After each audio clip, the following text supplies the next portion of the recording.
Trademark rules and fees and amendments to the company's ordinance, discussions on draft legislations on a number of bills designed to improve the administration of justice were some of the issues discussed at the Advisory Council meeting December 10th on Grand Turk.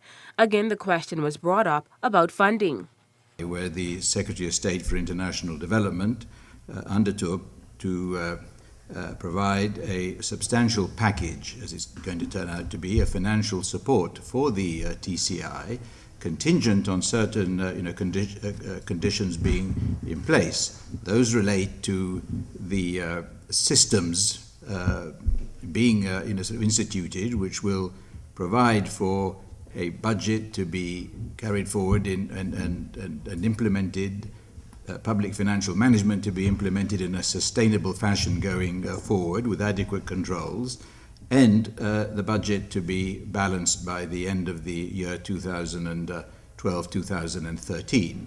In parallel with that process, discussions are taking place with commercial partners and others to put together a financial package.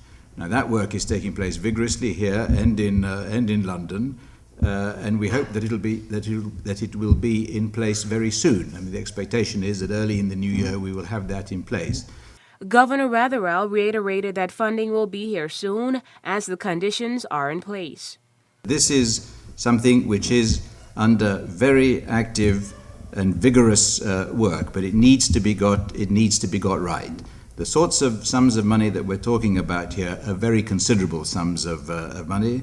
The United Kingdom government has undertaken to put this financial package together, and it has to be in a position to demonstrate that the conditions that go with it are in place, because it also has to be defensible in the United Kingdom as well as here. It is, after all, the British taxpayer who is going to backstop this, and I think we shouldn't forget that. But let me also make the point, right, that the mess that led us into this situation is not one of our making, right? At the end of the day, what we're about is to put it right.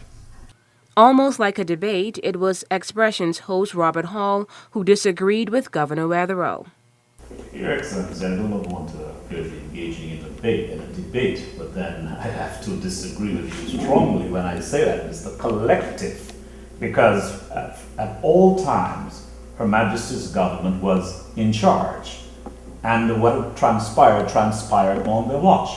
And I'll add further, or perhaps ask the question, are we still British? And if so, what does that really mean? Well, I mean, you're of course, this is a British overseas territory, but as you know full well, under the Constitution, parts of which were suspended in 2006, there was a very large amount of devolved responsibility. And what happened took place under that. News 4 will have more from that Advisory Council meeting in a subsequent newscast. For WIV4 News, I'm Takara Bain.